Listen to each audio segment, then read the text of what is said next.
504 ప్రశ్న. ఆ, క్రైస్తువులు మందులు వాడొచ్చా లేదా మందులు వాడకూడదా ఆహా, తెలియచేయండి. మా పాస్టర్ గారు పచ్చకారములకు మందులు వాడలేదు, ఆ, అందుకే చనిపోయారు. చంపాడా? సామ్యుల్ స్టీఫర్డ్, ఆ, శృంగవరపు కాడు. అసలు మందులు ఎలాగొచ్చాయి? మందులు దేని ద్వారా వచ్చాయి? ప్రకృతిలో మందులు వచ్చాయి. అంటే ఆహారం ద్వారా మందులు వచ్చాయి. ఎంత వచ్చాయి? ఆహారం ద్వారా మందులు. ఆహారమే మందులు. ఏదైనా ఒక రోగం వస్తే ఎన్ని ఆహారాలను తినగలడు? ఎన్నో ఆహారాలు ఉన్నాయి, కానీ కొన్ని ఆహారాల్లో ఆ జబ్బుకి ఆహారం లభించదు. కాబట్టి ఆ జబ్బుకి మందు ఏ ఆహారం ఉందో అది తీసుకుంటే బాగుపడతాడు. ఇది మొట్టమొదటి ఎక్కడ జరిగింది? యెషయా కాలంలో జరిగింది. యెషయా కాలంలో చూడి ఉంటుంది అక్కడ. యెషయా కాలంలో రాస్తాడు అక్కడ. హిజ్కియాకి రోగం వచ్చినప్పుడు 20 అధ్యాయమా యెషయా 38 వచ్చాయి. యెషయా 38 అధ్యాయములో 21 వచ్చును. ఆ, యెషయా గ్రంథం 38 అధ్యాయము ఆ, 21 వచ్చును. 21. మరియు యెషయా ఆ, అంజూరు పండ్ల ముద్ద తీసుకుని. అద్దెకు అంటే ఏ రోగం తింటుంది? మరణకరమైన రోగం. మరణకరమైన రోగం అన్నాడు. అది ఏ రోగమో చెప్పలేదు. మరణకరమైన రోగం వచ్చింది. ఎవరికి? హిజ్కియాకు. 38 అధ్యాయం మొదటి వచనం. యెషయా గ్రంథం 38 అధ్యాయము ఉమ్, మొదటి వచ్చును. ఉమ్, ఆ దినములలో ఆ, హిజ్కియాకు ఆ, మరణకరమైన రోగము కలుగ్గా ఆ, ప్రవక్తయు ఆ, ఆమోజు కుమారుడని యెషయా ఆ, అతని ఎద్దుకు వచ్చి, ఆ, నీవు మరణమవుచున్నావు, ఆ, బ్రతకవు గనుక ఆ, నీవు నీ ఇల్లు చక్కబెట్టుకునమని ఉమ్, యెహోవా సెలవిచ్చున్నాడని చెప్పగా. చెప్పేశాడు. దేవుని యొక్క ప్రవక్త వచ్చి హిజ్కియాకి నువ్వు చనిపోతున్నావు అని చెప్పాడు. అప్పుడు హిజ్కియా చనిపోయినాక ఒప్పుకున్నాడా? లేదు. చూడు 2వ వచనం 3వ వచనం. యెషయా గ్రంథం 38 వచ్చి 2 వచ్చును ఆ, 3 వచ్చును. ఆ, అతడు ఆ, తన ముఖమును ఉమ్, గోడ తట్టు త్రిప్పుకొని, తిప్పుకొని, యెహోవా ఉమ్, యథార్థ హృదయుడినై ఆ, సత్యముతో నీ సన్నిధిని ఆ, నేనెట్లు నడుచుకుంటును, ఉమ్, నీ దృష్టికి అనుకూలముగా ఆ, సమస్తము నేనెట్లు జరిగించుతును, ఆ, కృపతో జ్ఞాపకం చేసుకునమని ఆ, హిజ్కియా కన్నీళ్లు విడిచుచు ఆ, యెహోవాను ప్రార్థించగా. ప్రార్థించాడు. ఇప్పుడు హిజ్కియా ఏం చేశాడు? చనిపోయిన ఒప్పుకున్నాడా? ఒప్పుకోలేదు. ఒప్పుకోలేదు. అప్పుడు గోడ తట్టు ముఖం ముఖం తిప్పుకొని దేవుని దగ్గర ప్రార్థన చేశాడు. కన్నీరుతో ఏడ్చాడు.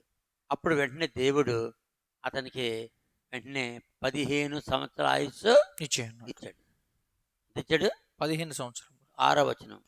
యెషయా గ్రంథం 38 6 వచనము. ఆ, ఇంకా 15 సంవత్సరముల ఉమ్, ఆయుష్యము నీకు ఇచ్చేదను. ఎవరు చెప్పారు ఈ మాట? యెషయా భక్తుడు చెప్పాడు. చూడు 4వ వచనం.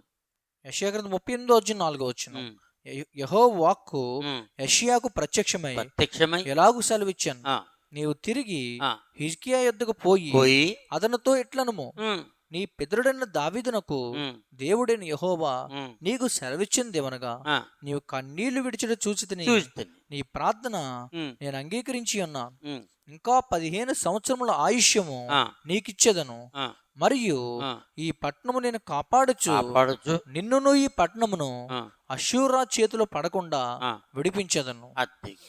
కాబట్టి ఖచ్చితంగా మందు యెషయా కాలంలో హిజ్కియా వాడినట్టుగా ఉంది.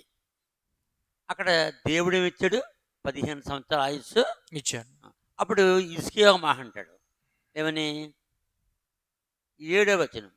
యెషయా గ్రంథం 38 7 వచనం. ఉమ్, యెహోవా ఉమ్, తాను పలికిన మాట నెరవేర్చును అనుటకు ఉమ్, ఇది యెహోవా వలన నీకు కలిగిన ఉమ్, సూచన. ఉమ్, ఆహాజు ఆ, ఎండగడియారం మీద సూర్యుని ఆ, కాంతి చేత ఉమ్, దిగిన నీడ ఆ, మరలా 10 మెట్లు ఎక్కజేసేదను. ఆ, అప్పుడు సూర్యకాంతి ఆ, దిగిన మెట్లలో ఆ. అది 10 మెట్లు మరలా ఎక్కెను. ఆ కాలంలో నీడ గడియారం ఉండేది. ఏ గడియారం? నీడ ఈ గడియారం. నీడ గడియారంలో ఆహాజు ఎవరు? రాజు. హిజ్కియా తండ్రి.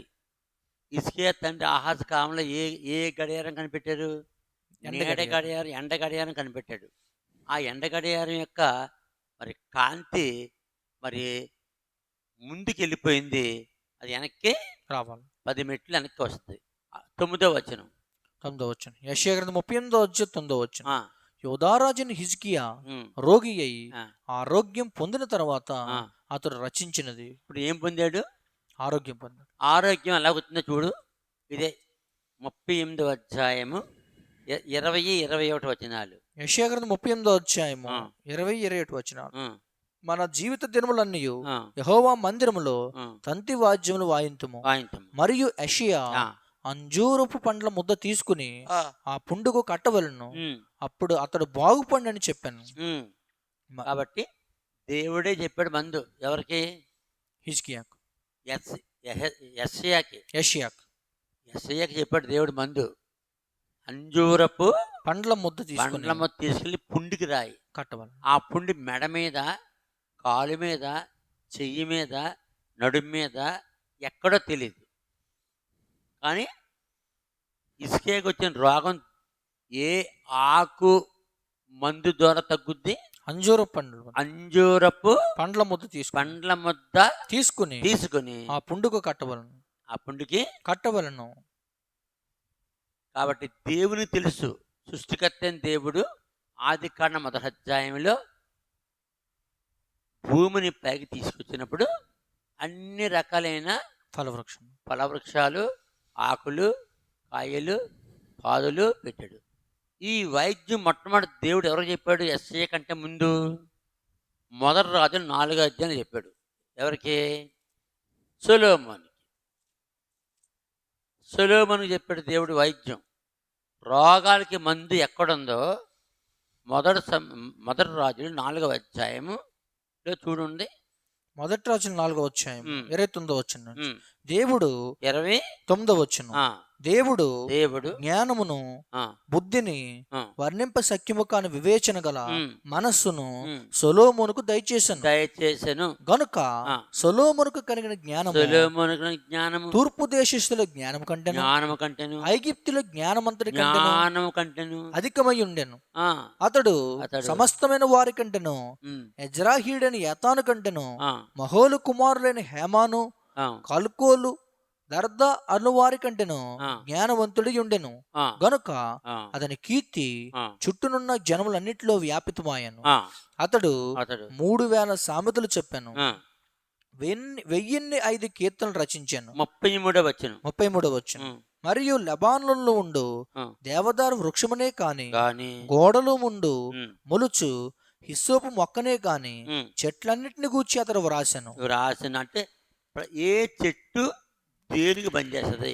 ఏ చెట్టు యొక్క ఆకు, కాండము, బెరడు, ఆ చెట్టు యొక్క వేరులు దేనికి పనిచేస్తాయి? ఏ రోగం పనిచేస్తాయి? ఎవరు రాశారు? సొలొమోను. సొలొమోను రాస్తూ వచ్చాడు. ఎవరిచ్చారు ఈ జ్ఞానం? దేవుడిచ్చాడు, దేవుడు ఇచ్చాడు జ్ఞానం. ఇచ్చాడు. చెట్లన్నిటికి వచ్చి అతడు రాశాను. అందులో చెట్టు ఏంటి? అంజూరపు చెట్టు. ఆ? అంజూరపు చెట్టు. అంజూరపు చెట్టు ఆకు. దీన్ని బోటనీ. కాబట్టి సొలొమోనుకి దేవుడు వైద్యాన్ని నేర్పాడు.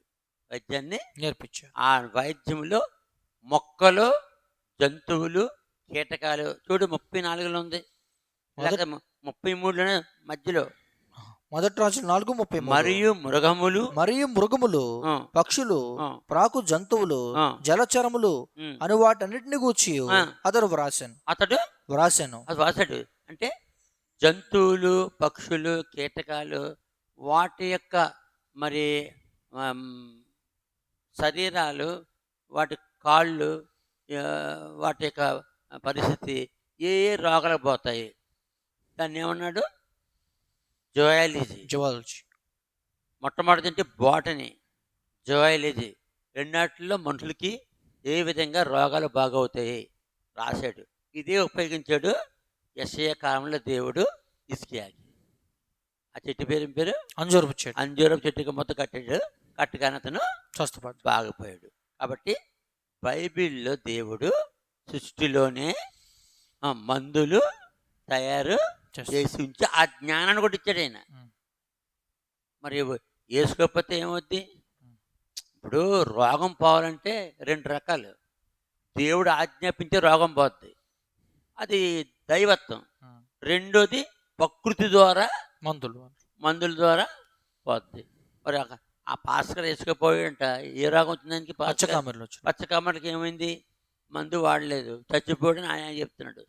రెండోది నెహెమ్యా కాలంలో ఉంది ఈ మందు. నెహెమ్యా 3వ అధ్యాయం 8వ వచనం. నెహెమ్యా 3వ అధ్యాయం 8వ వచనం. నెహెమ్యా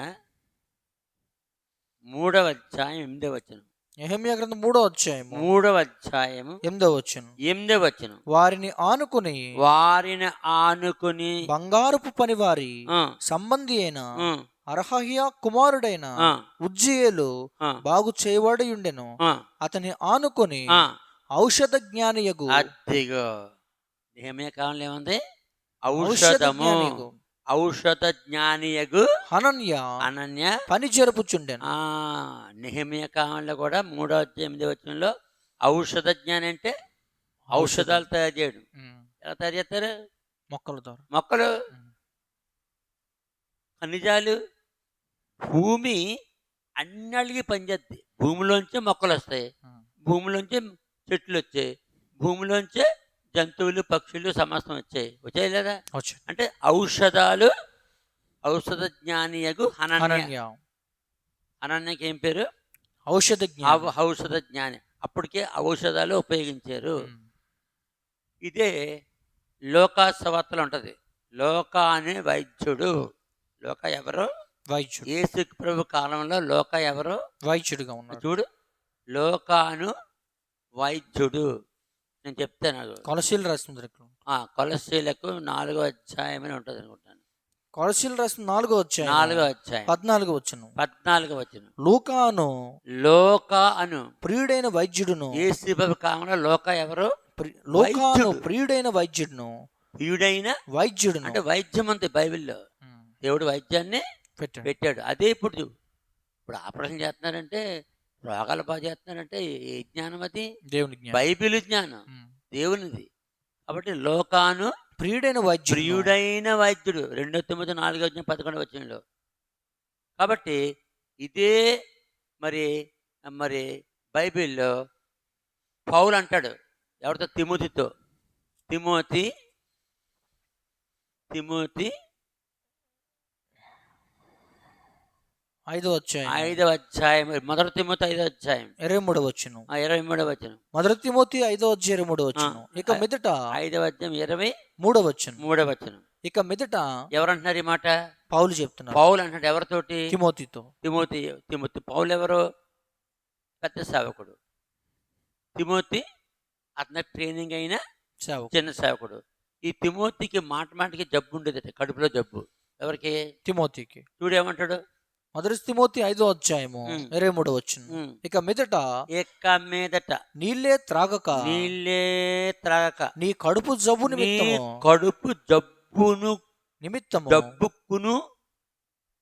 నిమిత్తము తరచుగా వచ్చు బలహీనత కోసరము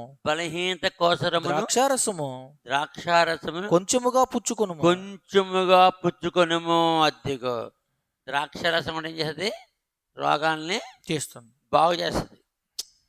ద్రాక్షారసం రోగాలను చేస్తుంది, బాగు చేస్తుంది. అందుకనే రోగుల దగ్గరికి, ఆసుపత్రికి, రోగుల దగ్గరికి, ఇంటికి ద్రాక్షకాయలు తప్పక పట్టుకెళ్తారు. ఎందుకు? స్వస్థత. అంటే దానికి మంచి బలం, రక్తపుష్టి. ఏది? ద్రాక్షకాయలు. కాబట్టి ఈ జబ్బుల వల్ల ఏం తినమన్నాడు? ద్రాక్షారసము కొంచెముగా పుచ్చుకొను. కాబట్టి బైబిల్లో వైద్యం ఉన్నది. బైబిల్లో వైద్యము మన కాలంలో ఉండమే కాదు, పరలోకంలో కూడా ఉంది వైద్యం. అంటే పరలోకంలో కూడా చెట్లు ద్వారా పరలోకంలో కూడా ఏముంది? వైద్యం. 22వ అధ్యాయం ప్రకటన గ్రంథము 22వ అధ్యాయము 2వ వచనం. ప్రకటన గ్రంథం 22వ అధ్యాయం 2వ వచనం. ఆ పట్టణపు రాజవీధి మధ్యను ప్రవహించుట ఆ దూత నాకు చూపెను. ఆ నది యొక్క ఈవలను ఆవలను జీవవృక్షముండెను.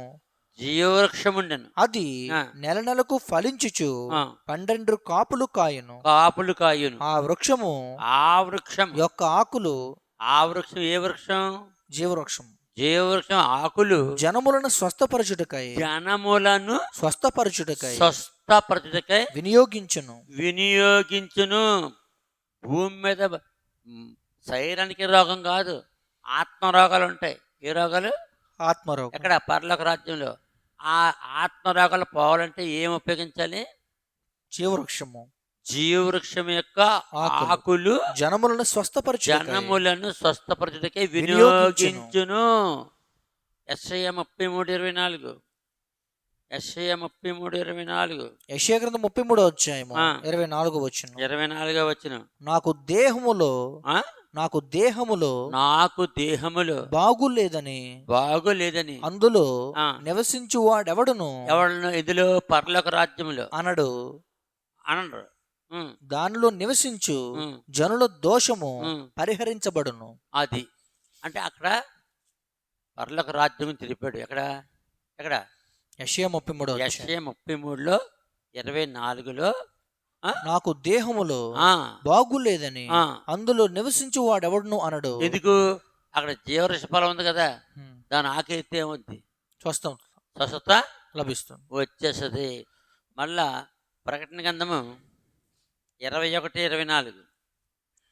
21:24. ప్రకటన గ్రంథం 21వ అధ్యాయము ఆ. 24వ వచనం. ఆ, జనములు ఆ, దాని వెలుగునందు సంచరింతురు. ఆ, భూరాజులు ఆ, తమ మహిమను దానిలోనికి తీసుకువత్తురు. ఆ, అక్కడ రాత్రి లేనందున ఆ. దాని గుమ్మములు కాబట్టి పగటి వేళ ఏమాత్రం వేయబడవు.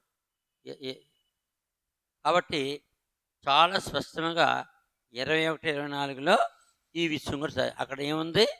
జనములు దాని వెలుగునందు సంచరింతురు. ఆ, భూరాజులు ఆ. తమ మహిమను దానిలోకి తీసుకువత్తు. కాబట్టి తమ మహిమ ఉంటుంది. కాబట్టి ఈ విధంగా పరలోక రాజ్యంలో ఎవ్వరికి కూడా రోగాలు రాకుండా జీవ వృక్ష ఫలాలు. అందుకని ఎప్పుడు మనుషులు లేకుంటారు, మహిమతో ఉంటారు. రోగం లేకుండా ఉంటారు. మహిమతో ఆనందంగా. ఎందుకు? ఎవరికైనా బాగోలేకపోతే జీవవృక్ష ఫలం ఒక ఆకు నోట్లో ఉంది కదా. అవును. కాబట్టి ఎవరేసారి ప్రశ్న? ఎవరేసారి ప్రశ్న? క్రైస్తవులు మందులు వాడవచ్చా? సామ్యూల్ షీఫర్డ్ ఓ పాస్టర్ గారు పచ్చకామెళ్ళకి మందులు వాడకుండా చచ్చిపోయాడంట. సామ్యూల్ షీఫర్డ్ ఆ? షీఫర్డ్ షీఫర్డ్, శృంగవరపు. శృంగవరపు. ఇతను తెలుసుకోవాలి. ఇతని వలె అనేకులు తెలుసుకోవాలి. వైద్యము, మందులు బైబిల్ సంబంధమైంది, దేవుడే చేశాడు. అది మానవుని స్వస్థపరచడమే, మానవుని పుట్టించడమే కాదు, వారికి ఉన్న రోగాలు తీసేందుకే దేవుడు ప్రకృతిలో అన్నీ పెట్టాడు. అవన్నీ ఇప్పుడు దాన్నే మెడిసిన్, మందు అంటే మందులు అంటున్నారు. అవి వేసుకోవచ్చు. అవి వేసుకోకపోతే ఏమవుద్ది? చచ్చిపోవడం. రైట్. ఇక్కడితో ఈ ప్రశ్న సమాధానం పూర్తి చేస్తున్నాను.